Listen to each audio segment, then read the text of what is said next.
Salut les amoureux du ballon rond, on commence cette revue de presse en France avec la une de l'équipe et l'interview de Pablo Longoria, le président de l'Olympique de Marseille. Avant les décisions contre les incidents du match OL-OM, le boss de l'OM se confie et pour lui, l'image du foot français est en danger. L'Espagnol tire le signal d'alarme alors que la Ligue rendra demain son verdict sur les graves incidents d'OL-OM du 21 novembre. Longoria réclame de vraies sanctions exemplaires. Au Paris Saint-Germain, Mauricio Pochettino concentre les critiques ces dernières semaines. Pour le Parisien, la grogne monte, Pochettino reste de marbre. Le peu de spectacle proposé et les difficultés à gagner des matchs agacent aussi bien en interne que du côté des supporters. L'entraîneur argentin assure qu'il sait où il va et que le soleil sera bientôt là.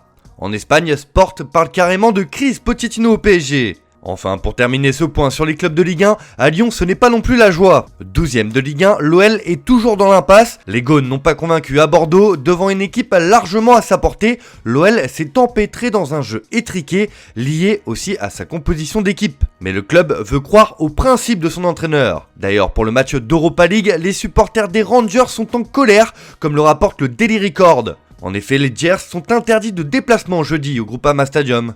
On file en Angleterre où la 15e journée de Premier League se clôturait hier soir avec le match entre Everton et Arsenal. Et ce sont les Toffees qui se sont imposés 2-1 en fin de match. Et ce matin, un homme fait la une des journaux britanniques, c'est Demarai Gray qui a offert la victoire à son équipe. Le Daily Mail estime que c'est un coup de pouce de Gray pour Benitez. En effet, les Toffees n'avaient pas gagné depuis le 25 septembre contre Norwich 2-0, alors celle-là, elle fait du bien et donne de l'air à l'entraîneur espagnol. Pour les Guardians, Everton revient du bord du gouffre. Alors que pour le Daily Mirror, Gray scelle le renouveau des Blues. Enfin, pour le Daily Express, l'ambiance va être meilleure grâce à Gray. Bref, c'est tout un club qui pousse un véritable ouf de soulagement. On reste dans le royaume de Sa Majesté et sur la une du Daily Express précisément, avec une affaire qui risque de faire grand bruit outre-Manche.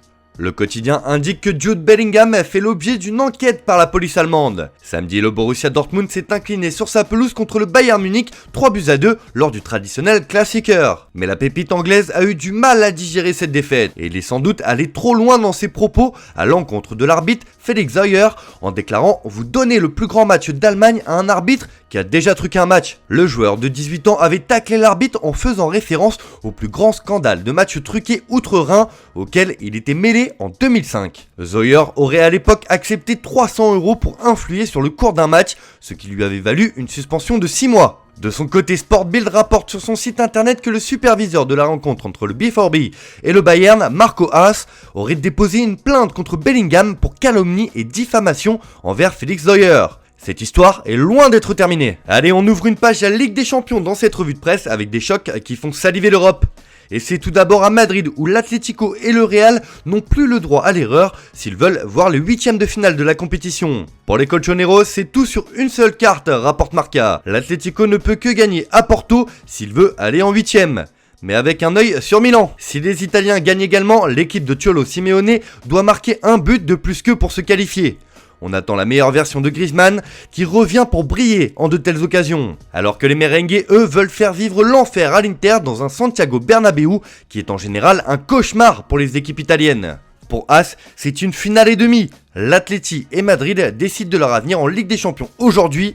Le faux pas est interdit. Un autre club espagnol qui doit absolument gagner pour avoir son destin entre ses mains dans cette compétition, c'est évidemment le FC Barcelone qui affronte l'ogre du Bayern Munich. Et comme le titre Sport sur sa une ce matin, c'est un assaut barcelonais que vont vivre les Bavarois sur leur pelouse demain soir à 21h. Xavi pense à renforcer la défense pour contrôler l'immense puissance offensive du Bayern. L'entraîneur pense être capable de créer la surprise avec la vitesse de Dembélé en attaque. Pour Mundo Deportivo, il y a carrément un plan pour Munich et cela se traduit en 10 points. Mais les plus importants sont mentalité agressive et positive, une pression élevée sur les sorties de balle du Bayern, bonne conservation du ballon, couper les contre-attaques avec des fautes tactiques et chercher Dembélé dans l'espace. Le plan est posé, encore faudra-t-il le tenir. De son côté, les Sportius se demandent s'il y a quelqu'un en attaque, car le Barça n'a marqué que 2 buts en 5 matchs de Ligue des Champions. On retourne sur la une de Mundo Deportivo qui évoque le mercato et les options qui s'offrent au club Blaugrana. Les positions se rapprochent avec Manchester City concernant Ferran Torres,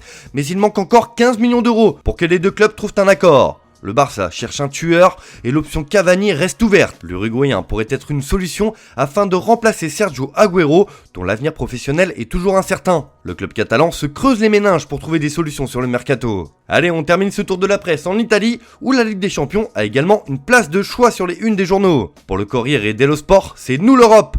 En tête du championnat, le Milan et l'Inter préparent l'assaut sur la C1.